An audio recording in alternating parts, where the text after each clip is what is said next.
Hello again, everybody, and welcome to another episode of Freeform Friday on Friday. And joining me is a very special guest who I've wanted to have on for a really, really long time. He's been one of my favorite wrestlers on the independent scene, but believe you me, this guy has made a name for himself all across Canada, the United States, Mexico, if not around the world. You may know him as his real name, Jeremy Barnoff, but each and every one of you know him as Black Dynamite Jeremy Barnoff. And I'm wearing my sunglasses because you are too, and I thought we could just match that. What's going on, sir? Good evening. How are you? Yeah, I'm glad to be here. And just so there's no misconceptions, a lot of people ask me, why I wear sunglasses in the many podcasts that I do. I think I'm somewhere well over 100 of these appearances now. And it's always great to get to connect with a new audience. I actually don't just wear it because of the aesthetic. I mean, yeah, I think I look damn good wearing it. But also I have big lights coming down on me so I can look my very best. And then sometimes that can get in my eyes and be distracting. So that's a lot of why I wear it. I guess that's kind of an exclusive for you on here because I don't think I've said that in another interview. But it's not just, the aesthetic of it. It's really to help me be able to concentrate on what I'm doing and not be distracted by the great lighting that helps me look so good. But yeah, other than that, feeling fantastic. Pretty much feeling as great as I can feel on a Friday where I'm not wrestling, because I would rather be wrestling. But it gives me the opportunity to come on here and connect with you, David, so and your audience as well. So that's always a lot of fun, and that's part of the game in this day and age, is to let people in and let them know what you're all about when you're not in the ring. So, with that being said, my first question to you is: how young were you when you knew that you wanted to be a professional wrestler?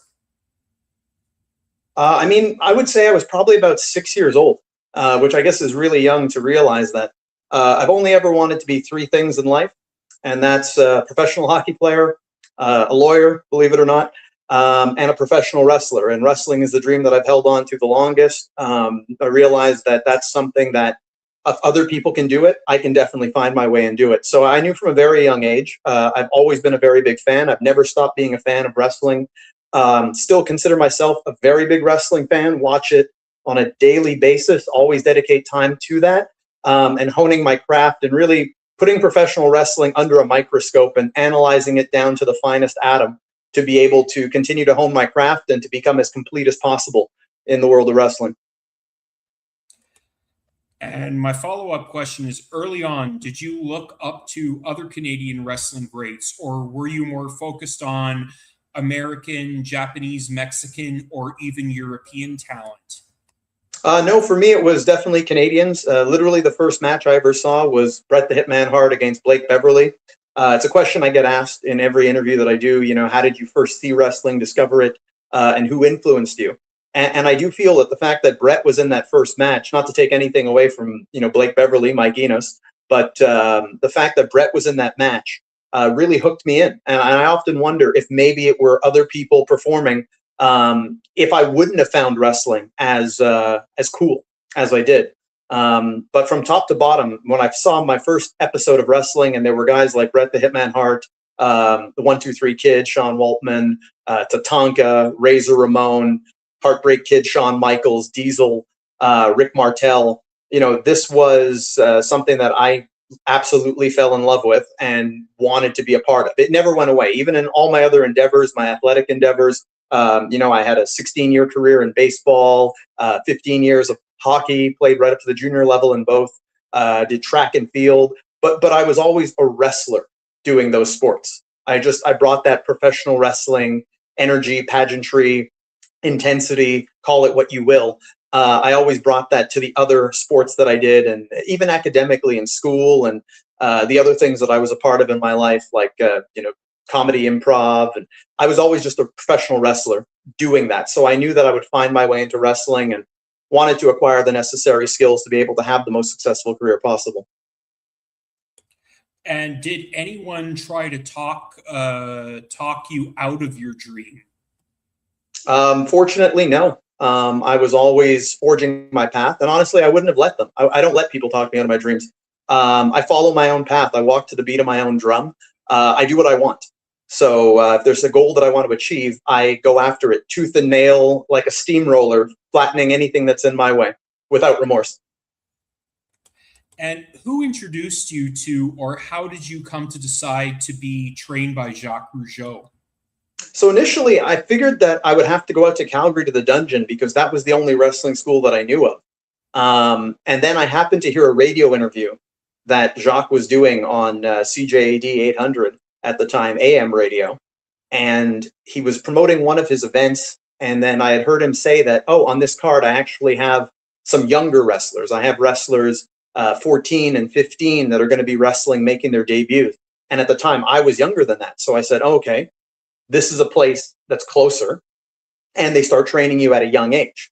So it just seemed like a perfect fit. So I knew that that would be the place that I would go and I would get my start. Didn't know how to find it because this is, going back to when the internet was very primitive and you put in Jacques Rougeau Wrestling School. It's not like you're going to get a bunch of hits on there. But nonetheless, it just so happened that one of my best friends in high school, his brother had started training with Jacques Rougeau. And after I graduated, like literally at our graduation party, he said to me, hey, I know you're a big wrestling fan. I mean, everyone in school knew I was the biggest wrestling fan out of everyone there. He said, I know you're the biggest fan, and would you be interested in doing this? And I was like, yeah, absolutely. It's what I intend on doing. And he said, well, I've been training with Jacques now for a little while. He's taking his next set of students. Do you want to be a part of it? That was a conversation that we had on I think it was a Sunday. And literally 6 days later, the following Saturday, I was there at Jacques' school doing my first wrestling class, taking my first bumps, learning how to run the ropes, learning the basics of all basics, literally 6 days later. And what was your perception of the Quebec independent wrestling scene at the beginning of your career? I had a very limited knowledge of the Quebec independent wrestling scene. I would listen to a radio show called Between the Ropes, and they would sometimes talk about different promotions. Initially, they had talked about NCW, Northern Championship Wrestling. They mentioned there, I heard a few names like TNT, who would later go on to actually help in my training. TNT, Max Fury, who I had outstanding matches with ages ago. I would hear these names, and then I would hear them referencing later on the IWS. And then I would hear names like Sexy Eddie, the Green Phantom, Drew Onyx. These were the names that stood out to me. And these people, they all became my peers not long after. But I already kind of knew of them and knew in the way that they were presented on air on that radio show that these guys were big deals. They were the top dogs right now. So I already had a good understanding of who a lot of the top guys were. But not how in-depth the promotions were. I assume there were maybe those two organizations, maybe one or two others. I think I had heard about ICW also. But other than that, I didn't know that there were as many promotions and leagues all throughout Quebec at that time. And it pales in comparison to how many there are now. So again, at the time where the internet was still, developing, the knowledge wasn't readily available. But coming into it, I was glad to be starting at Jacques because I knew that I was being trained by a professional. I was being trained by somebody that had more accomplishments than anybody else here who was training people. So that's what it is I wanted to be trained by the best. It's like I tell anyone, it's in this day and age, anyone can open a wrestling school, but you got to make sure that the person who's training you has the credentials. And now with the internet, you can see their matches. You can see what their match quality is like. You can see what they've accomplished, places that have put faith in them to be champion, places that have given them the opportunity to main event and to headline, to be the face of a company, people who have, actual performances in other markets, in other provinces or other countries where those promoters have put faith in them to be able to carry their companies or headline and all of those things. So it told me that Jacques was the right place for me to go, because his accomplishments just totally eclipsed anyone else who was offering trainings at that time. And did you ever contemplate going to Europe to wrestle besides your Canadian dates, as it was much easier to do so legally and work than attempt to gain a work visa to ply your trade in the United States? Yeah, I would love to go to Europe. Unfortunately, in the business, it doesn't work like that. You can't just wish to want to go to a place. It's connections. It's reaching out to people. They have to get back to you. You get a lot of people who will say no. The great thing about this business is it just takes one to say yes. When it comes to Europe, I was in very deep discussions with a promotion called World Pro Wrestling out of England. Spoke directly with the promoter, and we had put together everything for me to be able to go there and perform on his event. And then, unfortunately, the worldwide global pandemic happened, and decided to put the boots to that. And we were never able to put it back together. But that's probably that I got to that. But I definitely would like to perform in the UK. I've wrestled many outstanding wrestlers from there. I literally challenged Pete Dunne here in Montreal for the WWE UK Championship. So, very familiar with wrestlers from over there, that side of the pond, and would love to mix it up with them. I mean, that's my goal in wrestling. It's to fight the best. You can't say you're the best if you don't fight the best. So I'm always up for a good fight. I'm always up for going and showing my talents against whoever the perceived best is, because I can say I'm the best till I'm blue in the face. And, it's pretty hard for someone of my complexion to turn blue in the face. So it'll take a while, but nonetheless, it doesn't mean anything until you actually get in the ring with that kind of a person who people think is the best, and then show them how you measure up against them. So I'm always looking for that opportunity. And here's an odd question. I don't know if you get asked this a lot. What are the origins of the Spider-Man gimmick you used over 10 years ago? Well, I actually used it a lot longer ago than that. Literally, my debut match was Spider-Man.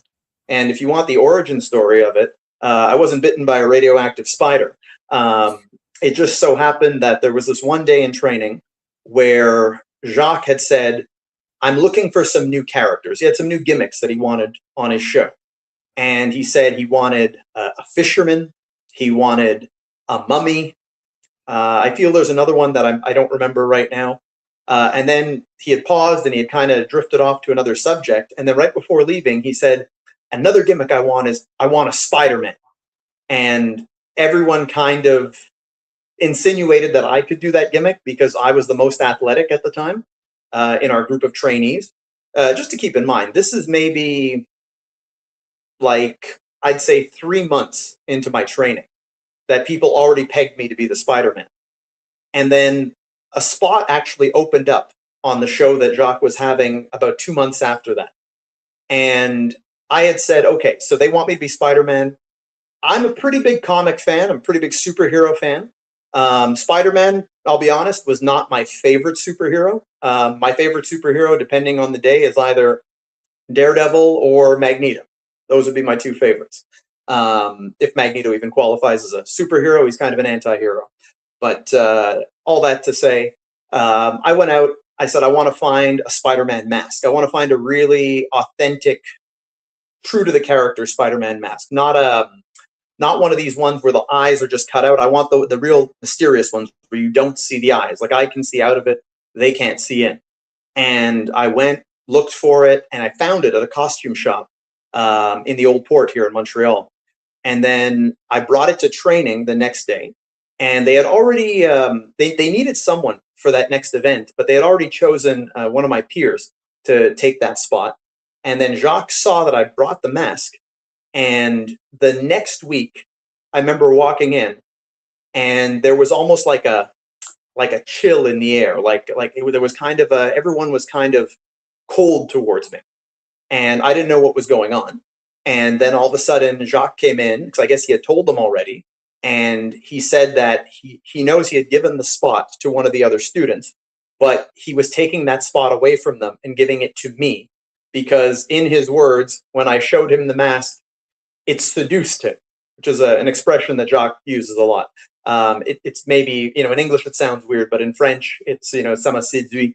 It's more, it's less of a like romantic term, and it's more of just like a general term.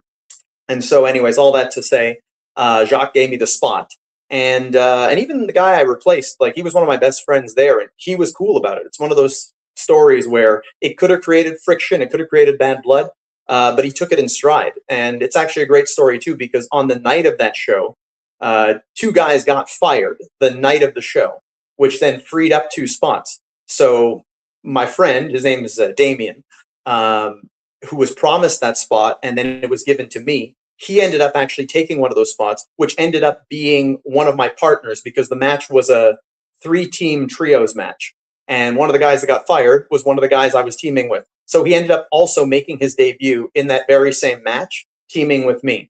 And we've had a great friendship ever since. He's no longer in the business, but he still comes to shows when I go down to his area there in the Niagara region, St. Catharines, Niagara region of Ontario. And yeah, it's a great story. And we're still friends to this day. He's very accomplished, has his black belt in jiu-jitsu. And yeah, it's the kind of thing where I tell people, you just always have to be ready for opportunity. I try to stay ready all the time, always in tremendous shape, always ready at a moment's notice. A promoter could give me a call right now, 7:30 p.m. Eastern, say, hey, I need you, an hour away. Can you leave right now? And I'm good to go. I'm always ready, because you got to be ready when that call comes, ready to perform, mentally ready, physically ready. That's me. Did you have ideas early on about the aura and presentation you wish to project to cameras and live audiences in general? No, it's not something I ever really thought of. I was always content on just being me. I don't think that I have to ever turn up the dial. What you see is what you get. I don't pretend to be anyone. I'm authentic. People feel like I put on an act, but I don't. Anyone who knows me out of the ring, there's not much difference than what you see in the ring. I take what I do very seriously. And there's nothing I'm more passionate about. It's one of the things that's funny about independent wrestling, because it would be kind of like if you had a hockey league, and in that league you have guys who are NHL prospects, you have guys that never went beyond beer league hockey, you have guys who are semi-professional, you have a couple guys who maybe had a cup of coffee in the actual NHL, and you have them all kind of together playing in the same team. That's basically what indie wrestling is, because there's different skill levels, different ambitions. And personally, I've never lost the fire in my belly. I've never lost my passion for this sport to want to go and outperform every single person on that card and leave a lasting impression on the people who watch me. I'm absolutely a professional. I want to exemplify that passion, that undeniable passion for this business. I want to give the people their money's worth, because I remember what it's like having to save up money just to be able to buy a ticket to go to a wrestling show. So the last thing I want to do, whether there's 40 fans in the audience or 4,000 fans, is to leave those people disappointed.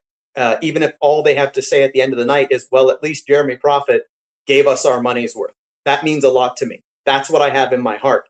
And that's why I don't tolerate anything standing in the way of my success, of delivering a great performance.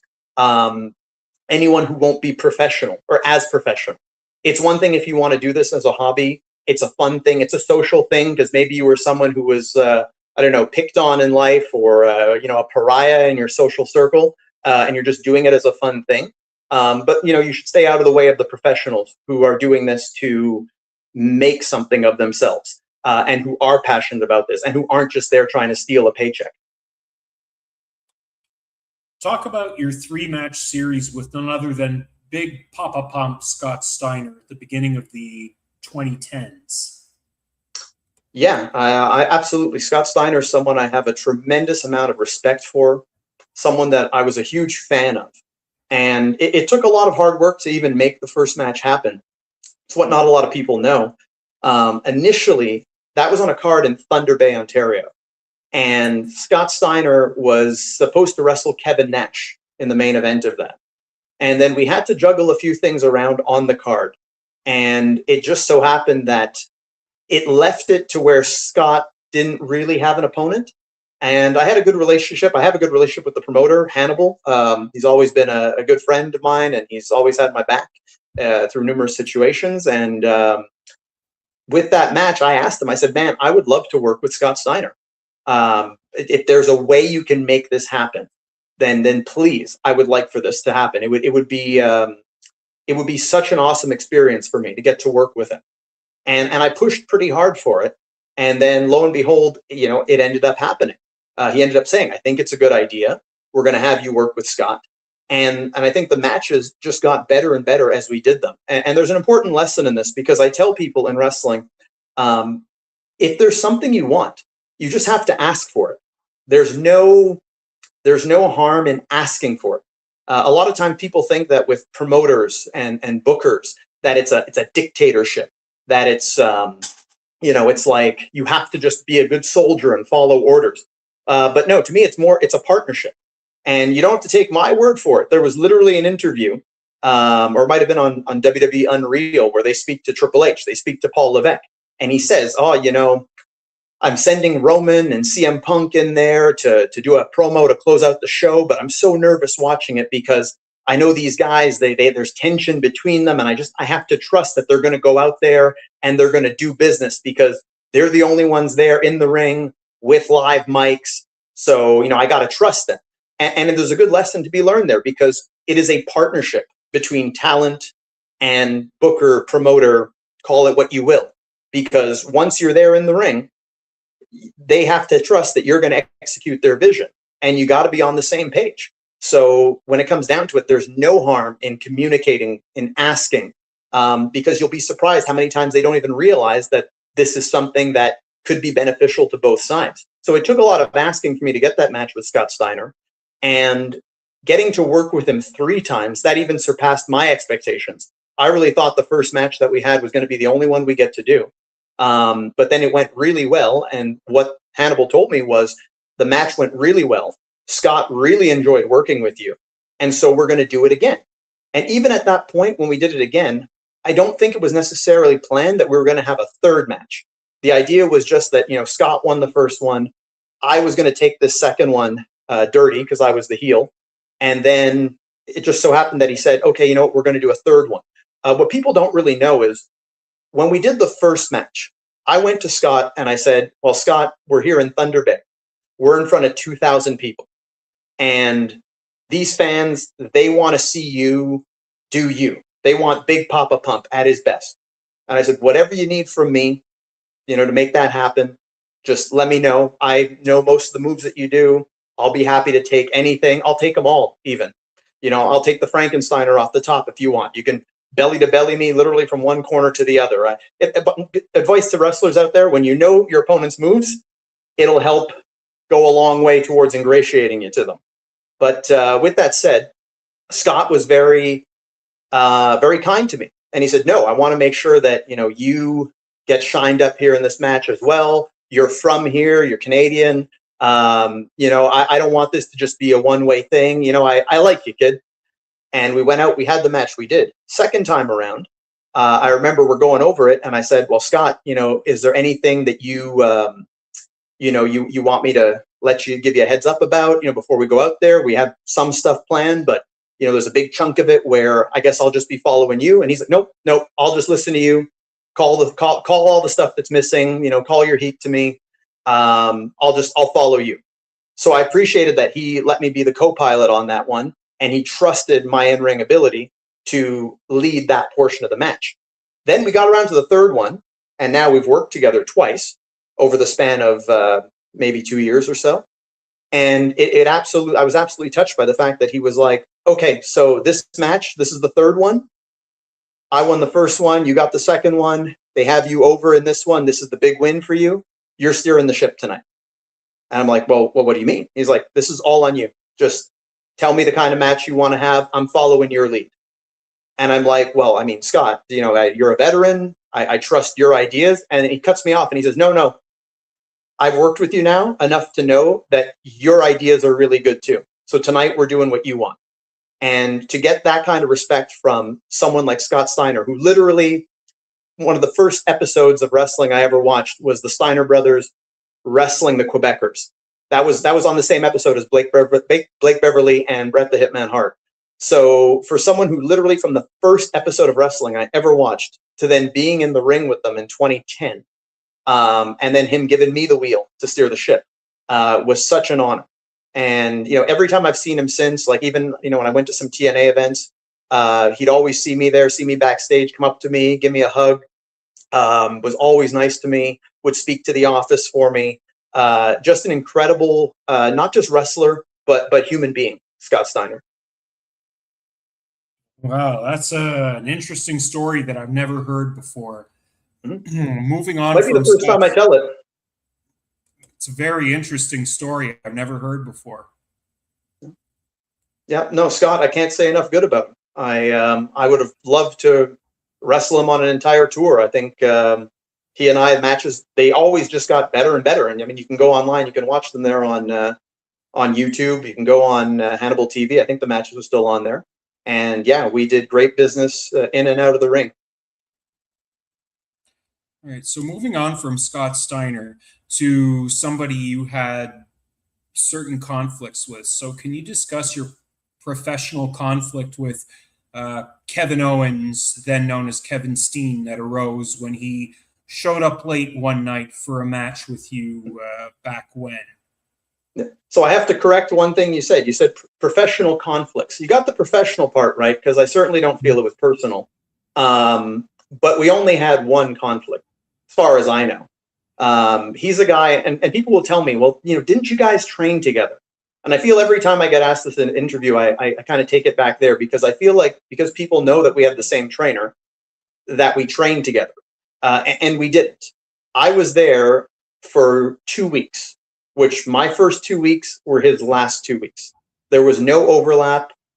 We met briefly once, and that was, I think, when him and Jacques had their infamous going their separate ways conversation. So it's not like there's a long history between the two of us. All I knew was that he was, at that time, the guy that everyone touted as being the best independent wrestler here in Quebec. And watching him perform, I had no doubt. I saw him many times in many of the independent promotions. I had no doubt he's an incredible talent. And someone, again, my thing is always, I want to work with the best. I want to fight the best. That's my thing. So I was obviously salivating at the opportunity to get to work with him. And I did get to work with him. We ended up teaming, doing a tag match, he and I, against Sexy Eddie and Sami Zayn, who wrestled as Stevie McFly at the time. We did that in CWA on what would end up being the last CWA show of that era of CWA at Bogey's World. And everything was fine with Kevin. It was quite a thrill for me to get to work with someone like him. Great talent, someone who has at a skill level that I could only have aspired to want to get to at that time. We then did a triple threat match. We did a triple threat match with Steve Corino. That was fine. And then where the conflict came in was at a show, like you said, he had arrived late. We had put some stuff together, and Kevin had his own ideas of what he wanted to do, whether for his own personal satisfaction, personal safety, whatever it might have been. I didn't appreciate the sentiment of him coming in and then wanting to bully his way through things. I've been fortunate to have not been bullied in my life, but that's because I don't take well to bullying. I don't take well to hazing, to anything of that nature. I fight back. I fight back 10 times as hard. If someone hits me in the face, I will probably try to bite the nose off their face, Haku style. But with that said, I didn't appreciate that. We went in, we did the match. It more suited his vision than my vision, which was, some people probably really liked the match the way he did it. Maybe they would have liked it more. Maybe they would have liked it less if it was my way. One of those things we don't know. But then on the next show that we were on together, we had a confrontation. As I've said in many interviews, a confrontation based on he hears things from people. We have friends in common, where I expressed exactly what I expressed to you there, that I didn't appreciate what he did and that it wasn't my vision of the match. It was his, and he kind of bullied his way through, which, you see interviews from the, people like Matt Riddle and whatnot. They'll tell you that, he can be a bit of a match bully. But what had, I guess, upset me was that coming out of his match, he decided to shout some obscenities at me. And that just led me to do what I do. And that's like, I'm not a talker. I don't think words mean anything. I don't think words hurt. I think fists hurt. I think violence hurts. I don't think words hurt. Words are nothing. So I just went to him and said, look, do we have a problem? And at that point, it was like, okay, well, if we have a problem, you can be shouting at me in front of all these people. with the safety of witnesses and all those things, or you could just come talk to me and not try to make a big production out of it. We can talk. We can go over where there are no witnesses, just you and I. We can talk like gentlemen. We can fight if you really want to fight me, because his demeanor was telling me he wants to fight me. And so I'm like, okay, if you want to fight, well, I'll fight you. I'll fight you. I'm not shy to fight with somebody if they want to fight. That's never been part of who I am. So, we went over, we talked, and quite honestly, like we talked, we said everything we had to say. There was I don't even think it was going to escalate into a fight, but we said everything we had to say. And I came out of that with a respect for him, for the fact that at least, he came to me, he confronted me, and I told him, look, the only reason that you're getting the impression I've said all this stuff behind your back is because I literally haven't seen you. So I don't know what you've heard, but at this point, just take it all as though it's the truth. I am telling you now, here to your face. This is how I felt about the match. This is how I felt about what you did. That's it. It's just a professional conflict. It's not anything other than he had his vision of the match, I had mine. And it almost turned into a fight because of the demeanor that he had when he confronted me. But that's about it. And then after that, I walked out of that. I actually felt pretty good after. I don't know how he felt, but I felt pretty good after that we cleared the air. We spoke honestly. I believe we spoke honestly with each other. And literally the next time I saw him after that, or the last time I saw him, was actually at a CRW show where he had just done his first set of tryouts, or he did his tryouts with WWE. And I had been talking to Jimmy Jacobs the day before. And, he told me how he had been talking to Kevin, and he was, maybe a little worried about the tryouts and how they would perceive him. And so I actually went over to him, and literally the last conversation we had, I exchanged words with him, and I said, Kevin, I want to wish you good luck. And I really feel like there's a good chance they're going to take you. I think you got nothing to worry about. I think there's a good chance they take you, and it's nice for, someone from here to be able to get there. That was the last conversation we had. And so I think there's a big misconception. Like, I don't know what he thinks about me, and that's fine. I'm not going to lose any sleep over it. But like, I respect that he came to me. I didn't like the demeanor that he came to me with, but I respect that he came to me, at least that, this is bothering him. He's going to confront me because I'm the same way. And that we had that confrontation. And as far as anything else is concerned, that was it for me. I wished him good luck. He's a guy that came from the same school I did, and he's from here. So you got to support the people that are from here. You got to be supporting, regardless of what you think of them. It's someone from here. We need that. We need to support our fellow Canadians, our fellow Quebecois, and not be cutting them down and putting knives in their back. So that's pretty much it when it comes to Kevin. And he's always been a good wrestler. He's entertained me in his performances. So that's really it. Just that one professional conflict that seems to stand out more than everything else, more than the 3 good matches that we had, and unfortunately not more. And you worked both as tag team partner of and an opponent of one of the most talented, preeminent aerial artists and international 1990s phenomenon, Too Cold Scorpio. What can you tell us about him? I always tell everyone, Too Cold Scorpio is like my wrestling father. It absolutely blew my mind to know that Scorpio was living here in Montreal and was living about 4 blocks from where I was at the time. We actually ran into each other at a restaurant that I just happened to be sitting there, and then I saw him walk in, and I'm almost certain that it's Too Cold Scorpio, and I had to stop him and be like, excuse me, are you Too Cold Scorpio? And he was like, yes, I am. And I'm like, what are you doing here? This is before I knew that he was living in Montreal. And he said, like, yeah, I live here. I live not too far from here. I'm like, oh, okay, yeah, I'm around this area. And, we worked on some shows together. We traveled together. We went to the Maritimes together, where we got to work a couple of matches. We teamed in Saint-Basile, Quebec. We teamed in Verdun here in Montreal. And just being around this man, like, and getting to pick his brain and absorb knowledge from someone, like you said, who was a preeminent, great talent, high flyer, pioneer of so many things. And to be able to have him as a friend and a mentor is just invaluable. I go back, I watch his matches, and I'm like, he was so ahead of his time in what he did. And I feel that, like, in a lot of ways, there are parallels between he and I. because, I'm also an innovator in my wrestling. I don't just watch people and copy their moves. I come up with my own things. I try to be as original as possible and as complete as possible in every aspect of my game.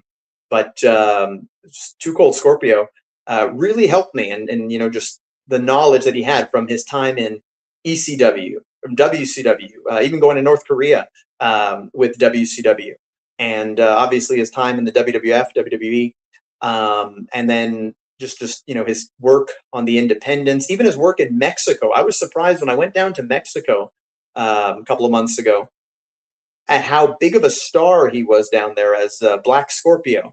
And we even, when I was down there, I looked up some of his matches, and to see him wrestling in matches with people like Yokozuna, with Andre the Giant, in addition to all the great Mexican talents. These are like amazing hidden gems. But yeah, someone who, even out of the ring, like simple things and just tricks of the road, and things that made travel easier, and all the knowledge that he had there. He was really like a father figure to me, and we still talk to this day. I'm actually hoping that he gets a Hall of Fame induction. I think he's more than deserving. I think that he's a pioneer for aerial maneuvers. He's a pioneer for African-American wrestlers.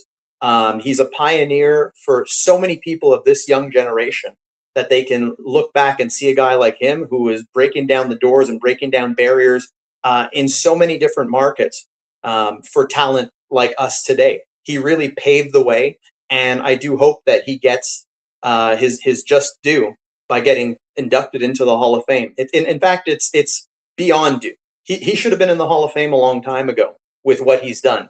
I get that certain wrestlers maybe have won more championships, have been featured more, but I don't feel that a wrestler should be defined by their accolades more so than their actual in-ring ability, because accolades are a person who underlines a name with a pencil that decides that, whereas in-ring ability and having a timeless quality to your abilities, to your performances, that's a real thing. That's in the wrestler's hand.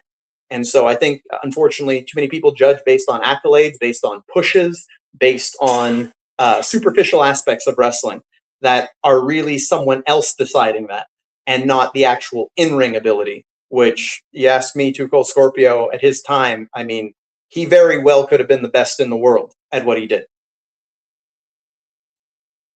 And moving on from Too Cold Scorpio, how would you summarize your tryout for Impact Wrestling some years ago?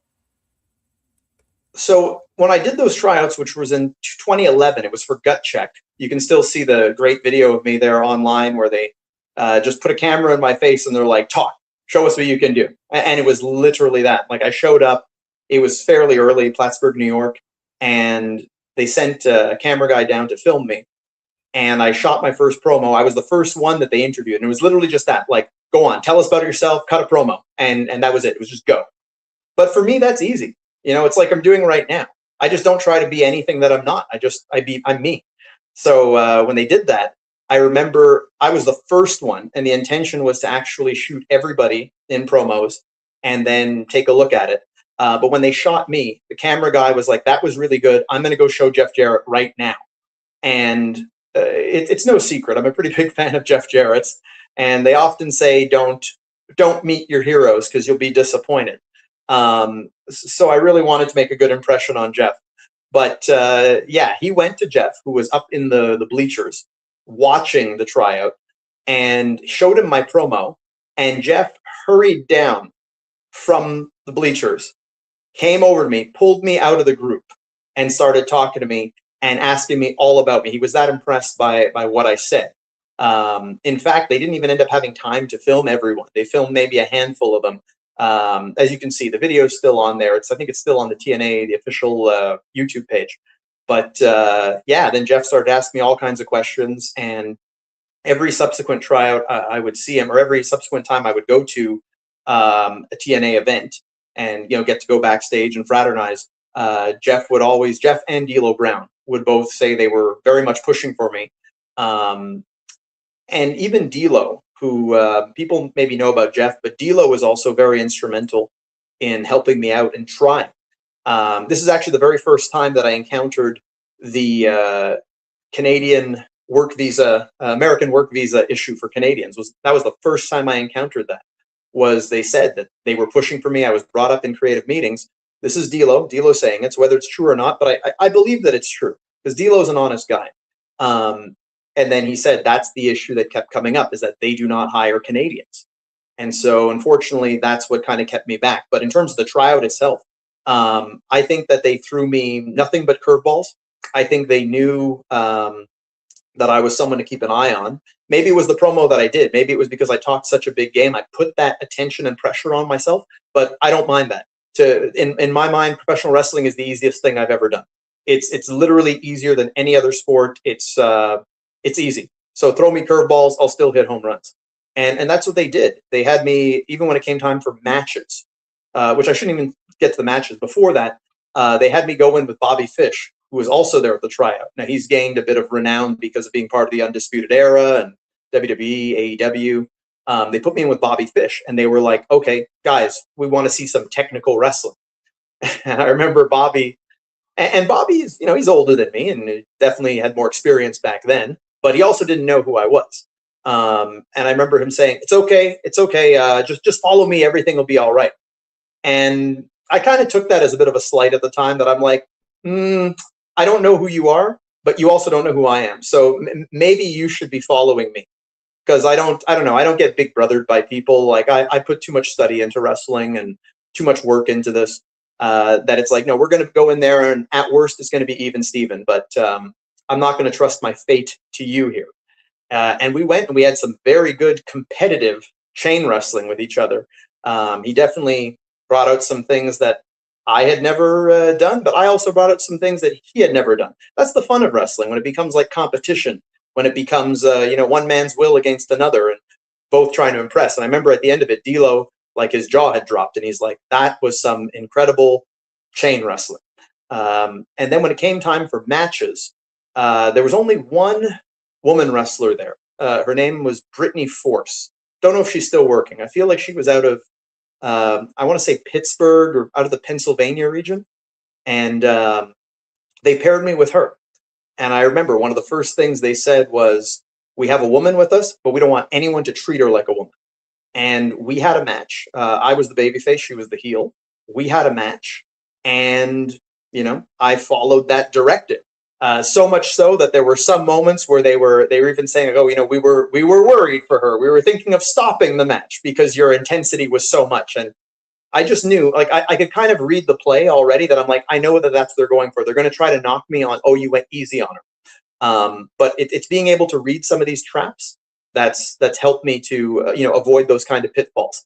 And literally, in the critique that D'Lo gave at the end, he said, we told you not. We told everyone, don't treat her like a woman. And you did exactly that. There were even some moments where, like, we felt like you were really like laying into her, and when you chopped her, and it was like so loud, and we were thinking of stopping the match. And but yeah, at the end he said, he's like, you showed us great charisma. You have a great look. The last words he said were, I believe you have a future with this company. And it's one thing that I loved, is that he said, I'm not going to just pull you guys aside and critique you. I'm going to say it out in the open, so that way everyone hears this. So there's no one who's going to say, oh, they told me I got a guaranteed contract. Oh, they told me that I'm the best thing since sliced bread. And it's not true. And the same with, if there's something negative, that the truth is out in the open. And so that's what they had said. Just unfortunately, I was born on the wrong side of the border. The main event of the Independent Wrestling Spectacular Summer Heat event 10 years ago in Montreal, you battled the one and only Chavo Guerrero Jr. What was it like working with him? Oh, I mean, Chavo's a total pro. He's a guy that comes from a great wrestling family, has a diverse set of skills in the ring. He's athletic. He's actually a lot bigger than most people would think. And Chavo, he wants to put on a good show. And that match was fun because I think we hooked in people on him against me. But then it actually turned into a tag. So I got to both wrestle Chavo and team with him in the same night. And that was great. Chavo was easy to work with. He had a great attitude. We had a great conversation after. And yeah, I'd love to even work with him again, Chavo. He's again someone I love the WCW cruiserweight division, and so seeing him on there, I know a lot of people remember him for Pepe, the wooden horse, and that gimmick that he did. But whether he was subservient to Eddie Guerrero or with Pepe or Lieutenant Loco in the Misfits in Action, Chavo was always entertaining. He always had great personality that complemented his great in-ring skills. And then even in WWE, like when he's working as a heel with Rey Mysterio, Chavo is a guy who did a lot of unsung work. Chavo was like a great base for a lot of luchadors. He was great at bumping, at selling, at making his opponents look good. And he's kind of an unsung hero. That's the thing when people talk about the greatest wrestlers, even when I compare myself to other wrestlers, it's like not a lot of fans take the defensive side of wrestling into account, because it's one thing if you can do all these cool moves and you can cut a great promo, you have a great body, but also you got to be able to take these moves. And if you're a guy who I can't take that Canadian Destroyer, I can't take that Spanish Fly off the top, I can't take that reverse Rana, I can't take that bump on the apron, I can't take that bump on the floor, I can do all that. Like, I'll put my defensive game up against anybody.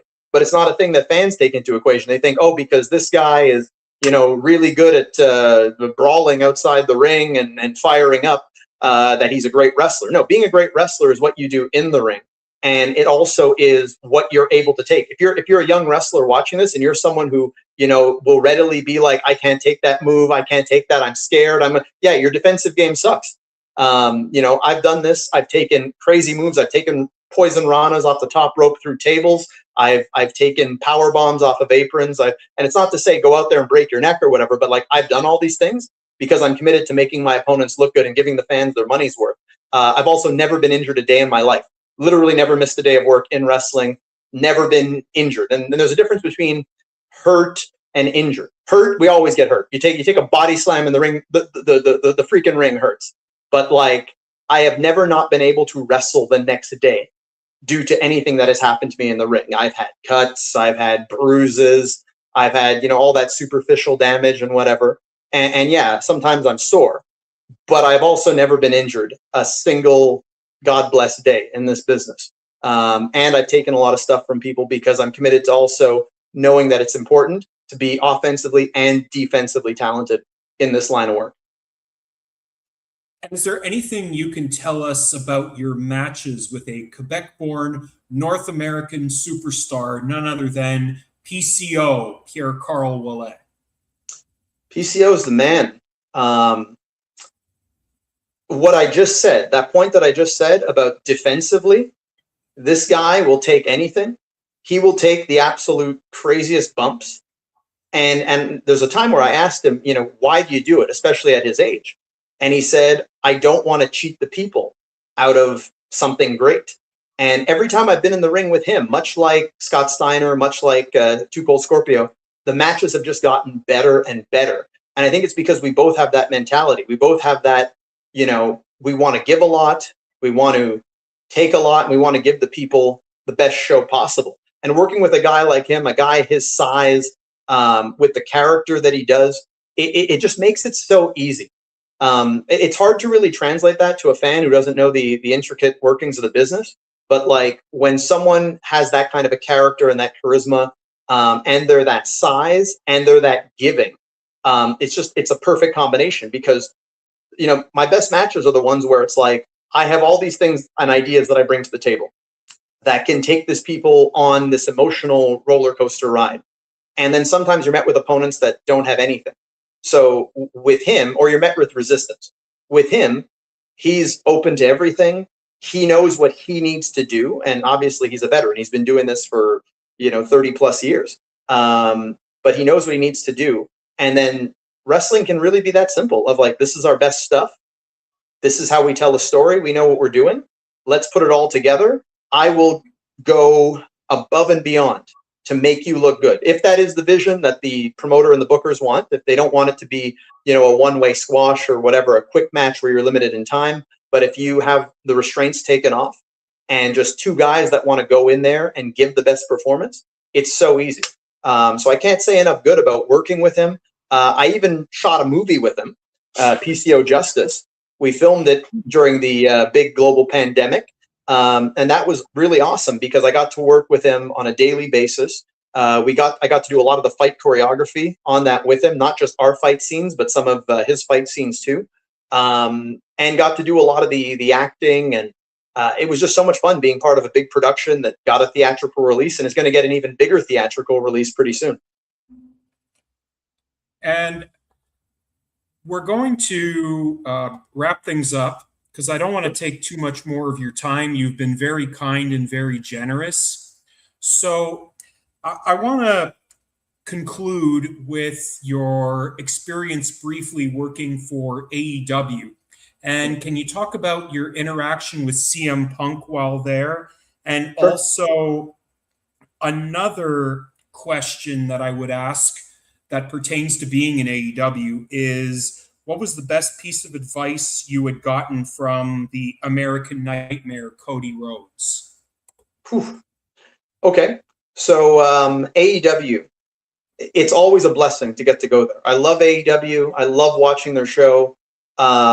If you're looking for someone to come on and say anything negative about AEW, that is not me, because thank God AEW exists. Thank God we have a place that has broken the monopoly that existed in pro wrestling for so long, and that there's an alternative. Guys can make more money now. Guys can have visibility. Guys can be themselves. That's one of the coolest things about AEW is, like, you know, someone goes there off the independents, you're getting the same version of them that you would see at your local rec center, local arena. And there's so much creative freedom over there in AEW. A great atmosphere backstage. I have tons of friends and people I've had great matches with that work there. Far too many to name for the time that we have available to us now. But yeah, I was fortunate to get to do the first Canadian match in AEW history. That'll always be in the record books. They'll never take it away. We were literally the first match. It was Jessica Black, against Kip Sabian and Penelope Ford. Kip Sabian is an outstanding talent, extremely giving. Like basically all that stuff I said about PCO, that applies to Kip.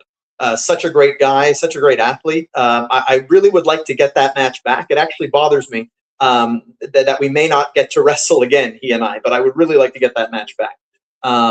And then also I had the opportunity to work Collision, the second highest rated episode of Collision that I got to co-main event against powerhouse Will Hobbs, who's now known as Royce Keys over on SmackDown in WWE. But yeah, we got to tear it up there on Collision. And I also got to cross paths with CM Punk. And I had met CM Punk very briefly as a fan. I think it might have been in like Pittsburgh, or might have been in Buffalo. I had met him at just before a pay-per-view. We briefly met, only exchanged a little bit of dialogue there. I told him I appreciated that he was straight edge, myself being straight edged as well.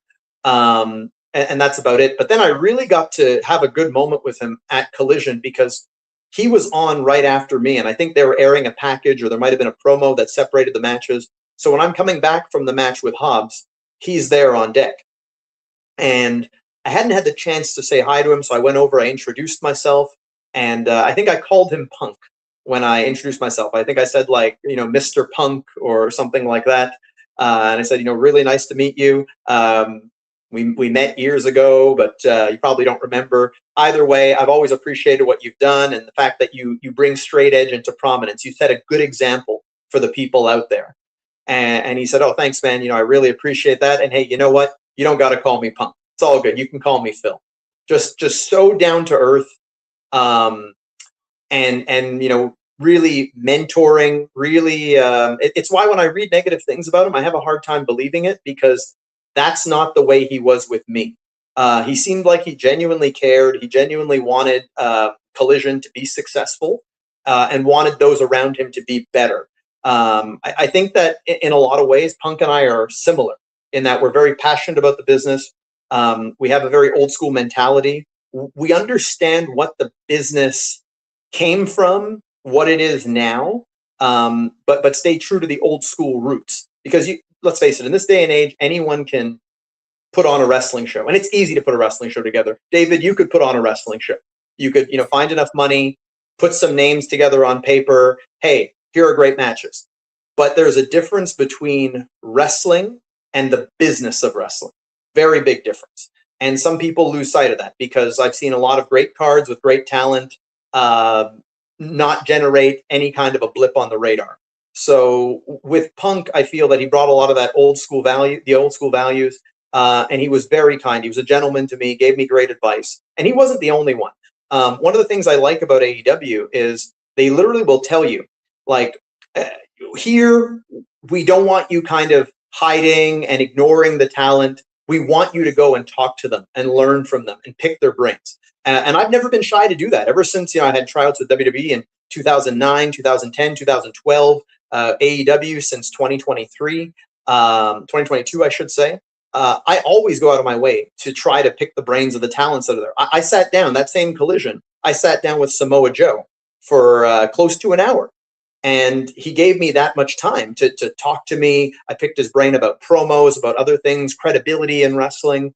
I always take the opportunity to talk to someone who I believe is one of the absolute greatest of all time, which is Christian Cage. Anyone who knows me knows that Christian, pretty much my favorite wrestler. And when I say wrestler, I mean from an in-ring standpoint. A man who, to my point earlier, much like Too Cold Scorpio, because he didn't get a big push on TV and wasn't a million-time world champion, people think that his skills are only mid-level, but he was used to that level. But if you ask me, Christian Cage should be spoken about in the same vein as a Bret Hart, as a Shawn Michaels. He's an incredible talent, and I always will take the opportunity to talk to Christian Cage at AEW events and to learn from him, because when I see him perform, I can see that this is an elite talent. This is a once, whatever cliche term, once in a generation, once in a lifetime talent with his in-ring ability. And sometimes, only wrestlers can really notice that. But if you're not being, featured like a Roman Reigns, the common fan will probably just think, oh, this is just a mid-card guy. But no, what Christian does bell to bell in the ring is second to none, in my opinion. To be in an atmosphere like that, whether it be CM Punk, Joe, Christian, the many people there, I always will use that opportunity to go find these veterans, to be able to learn from them, to become the best version of me. I've never gotten complacent. I think that complacency is the biggest killer of any talent. When you get to the point of, oh, I just need to do this, and this is all people want to see, and these are the things I'm good at, so I'm only going to stick to that, and hey, wow, they pay me just to do this, when these guys are out there killing themselves. And no, for me, it's like, I want to be the guy to do everything. Like I've said, I'm the Shang Tsung of professional wrestling. I'm literally the guy who can go out there and do everything. You need the big promo, I can do it. You need the intense, hard-hitting, violent wrestling match, I can do it. You need the aerial, aesthetically pleasing, have all the figure skating judges give you a 9.0 or a 10 right across the board from every country, I can do that.